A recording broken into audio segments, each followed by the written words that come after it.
Hi, so today we are going to cover our lab 5 on matching first. So this is not a propensity score matching yet, this is just the simple matching by copyrights. And for that I'm going to use the combined dataset of CCHS 1.1, 2.1 and 3.1. In there you will see a dataset called analytic miss that will have the entire dataset.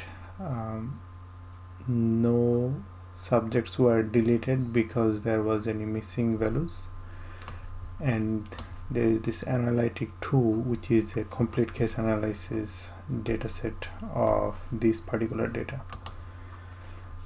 So before doing any analysis, it is a very good idea to check whether any of the variables that you are using are character variable, because for the type of analysis that we do, table 1 regression, usually it is a very good idea to convert all of this character variable to factor variable like this. So in this dataset we can see there are some character variables, so we will convert them to factor variable. Also there are some numeric variables, some integer variable, and all that. Alright, so how do I convert these character variables to factor variable? I simply use the lapply function and use the factor to convert all of the variable names that I provided here to factor variables.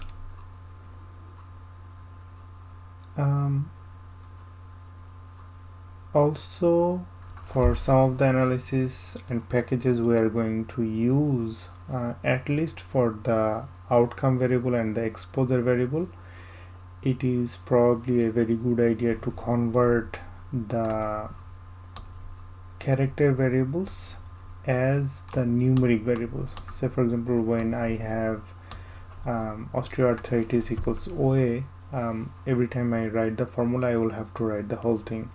So instead of doing that, I simply want to convert the OA variable to a 0-1 variable, where 1 would mean this and this would mean for the control. Alright. Okay, so we have two sets of dataset. One is the analytic miss, which is the more complete data, and we also have the analytic 2, which is the complete case analysis, right? So we need to figure out which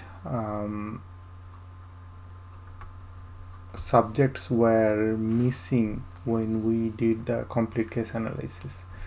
So at first let's assume that everyone was missing, and then we try to figure out who among in the analytic miss dataset were not missing in the analytic 2 dataset, and that way we try to figure out how many subjects were associated with non-missing observations or rows. Alright, so we already have this analytic miss dataset and we have these weights associated with them.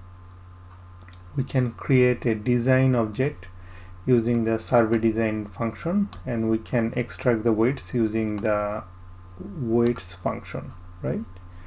And we can calculate the standard deviation, and we can calculate the summation. We can, after creating the design, we can subset the data to the observations that were not missing, and this is okay because when we created the original design, all of the weight strata and cluster variables would be included when we were defining the survey design. Since we are dealing with CCHS data, only the weight variable was mentioned, but that is okay in the sense that after getting this information of subsetting, the weights will be adjusted. So you can see, even though the weights minimum and maximum are the same, when we subsetted the dataset, you can see the third quantile and the first quantile, even the median and the means were slightly different, and check out the standard deviation. The standard deviations were also different. When we check the weights were also different when we sum them up, right? So does that mean that you can only subset only once? No, not really. You can subset even more. So here I'm subsetting only for CCHS cycle 1.1, and I want the patients from the northern provinces, and that reduces my dataset quite a lot. And this is on purpose because some of the matching packages I'm going to use, if I feed into a large dataset, sometimes it can take quite some time to find the matching. So for the purposes of this particular lab, I'm just subsetting the dataset so that I can run all of this analysis very quickly here. Alright, so we have a subsetted dataset where we subsetted the design, right? And then we can easily calculate the stratified table 1, where we are stratifying with respect to the exposure variable, and there are two variables in here, age and sex.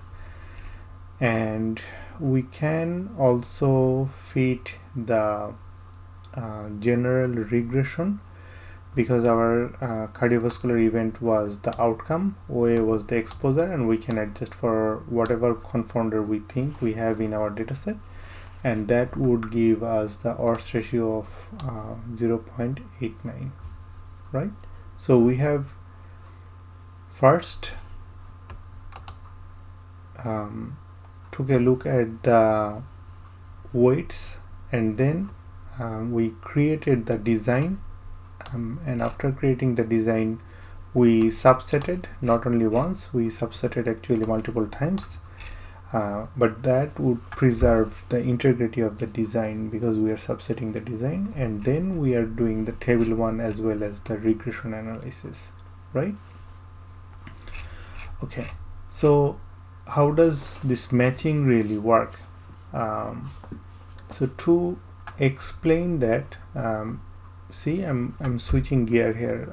I am working with the dataset now, not the design, right? For the purposes of the matching, I will use the dataset to show you how this is working.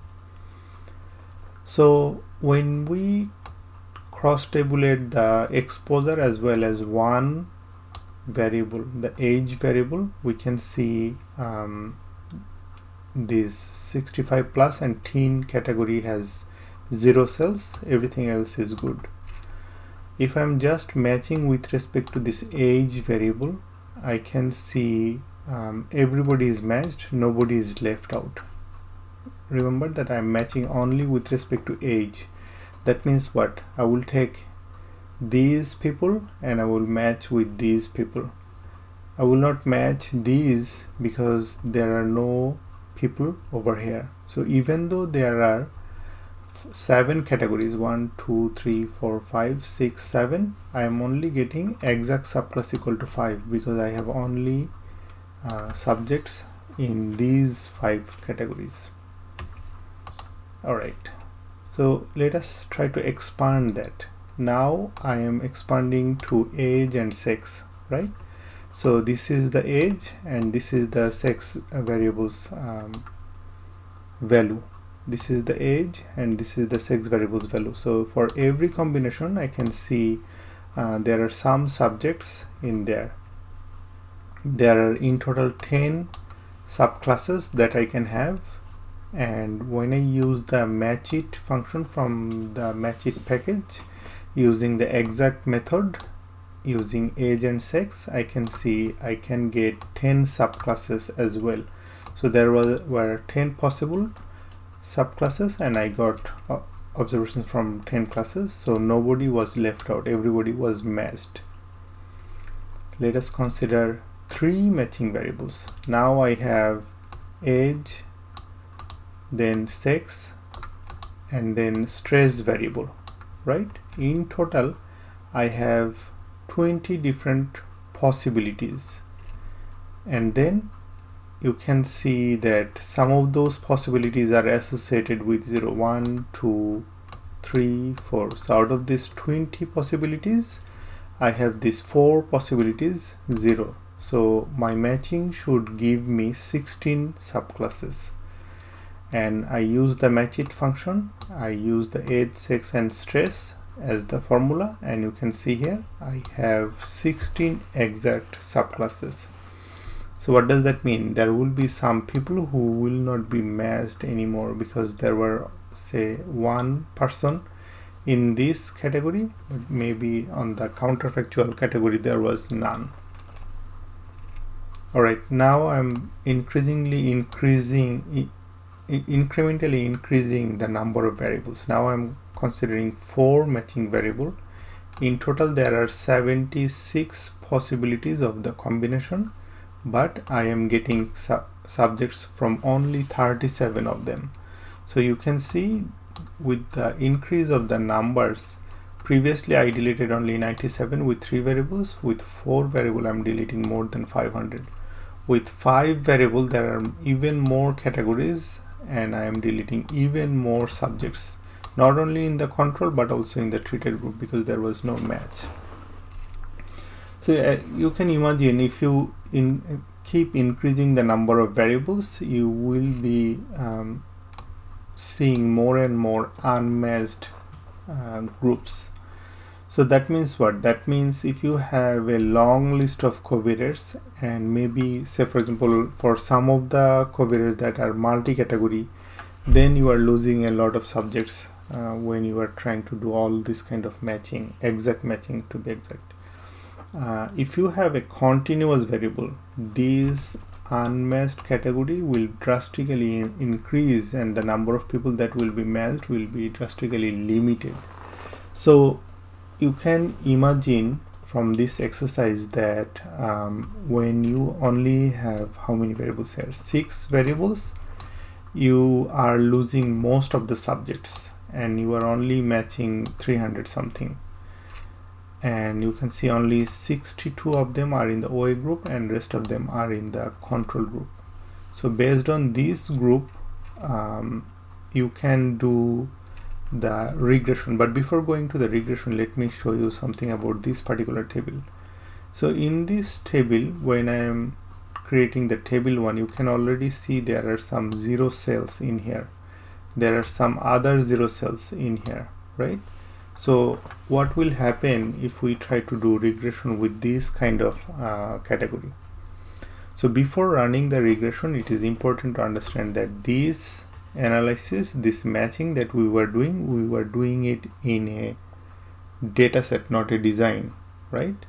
And then when we are trying to estimate the treatment effect, we need to convert that data set to a design first. So see, this is the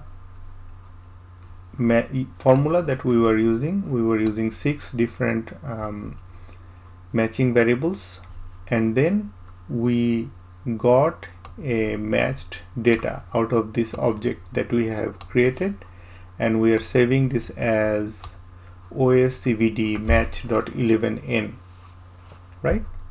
And then we are doing this table 1 using this matched data, and then we are simply trying to see among the entire data set how many of our subjects belong to the matched data set.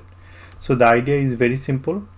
We again create a variable called whether it was matched or not, and then those who were matched were assigned a 1. So that means we create a survey design first with the entire dataset, analytic miss, and we only keep the dataset there that were matched. That means that belonged to the matched dataset.